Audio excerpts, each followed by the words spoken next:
అధ్యక్షులు నారా చంద్రబాబు నాయుడు గారికి, ప్రధాన కార్యదర్శి నారా లోకేష్ బాబు గారికి, జనసేన అధ్యక్షులు పవన్ కళ్యాణ్ గారికి, ప్రధాని మోడీ గారికి హృదయపూర్వక ధన్యవాదాలు, కృతజ్ఞతలు తెలియజేస్తున్నాను. వేదికను అలంకరించిన పెద్దలకు, వేదిక ముందున్న నా ప్రాణ సమానమైన కార్యకర్తలకు, నాయకులకు, సూలూరుపేట నియోజకవర్గ ప్రజలందరికీ నా హృదయపూర్వక నమస్కారాలు. ఈరోజు శుభదినం.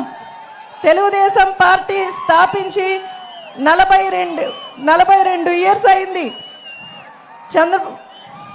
ఈ పార్టీ ఇంత బలంగా ఉండడానికి కారణం చంద్రబాబు నాయుడు గారు దూరదృష్టి ఒకటైతే, క్రమశిక్షణ కలిగిన నాయకులు, కార్యకర్తలు మరోవైపు.